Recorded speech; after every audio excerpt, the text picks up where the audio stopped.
Hello guys, good morning, welcome to તમારો એક નવા બ્લોગમાં. તો જોઈ શકો છો તૂટેલો છે. રિકીને ખવડાવવા બેસેલી છું. કેટલા 10 વાગ્યાની બેસેલી હતી, 11:15 વાગ્યા છે.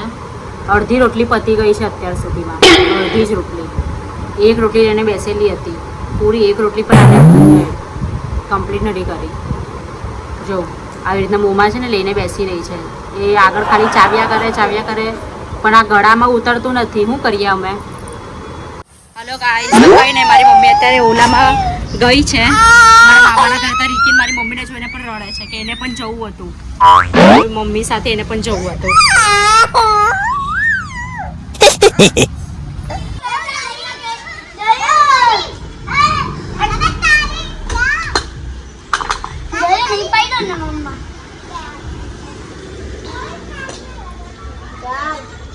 કોણ આવ્યું રિકીન?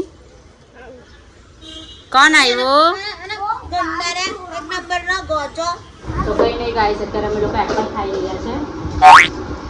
આ બાજુ કયું આવાજથી બતાવ એપલ. આ રહ્યું એપલ, બતાવ કા છે એપલ. આ રહ્યું એપલ. એને એવું લાગે છે કે કેમેરો અહીંયા ચાલે છે, અહીંયા પાછળ. સમજ પડી? એને એવું લાગે છે કે કેમેરો આગળથી બતાવે તો દેખાશે. ને રિકીન પણ ખાય છે એપલ. સો ગાઈસ, રિકીન અંદર સૂઈ ગયો છે ને આજે છે શીતળા સાતમ. મતલબમાં આજે છે ને આપણે વાસી જ ખાવાનું હોય છે. તો જે પણ કરતા હશે એને ખબર જ હશે.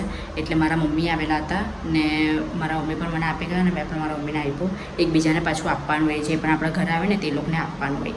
તો કંઈ નહીં, આજે એવું જ કંઈ હતું. તો મારા મમ્મી ગયા તો રિકીન તો છે ને એમની સાથે જવા માટે એટલો તૈયાર થઈ ગયો હતો ને એટલું રડતો હતો. તમને વિડીયોમાં જોઈ જશે તમે આગળ કે કેટલો રડતો હતો એ રોય.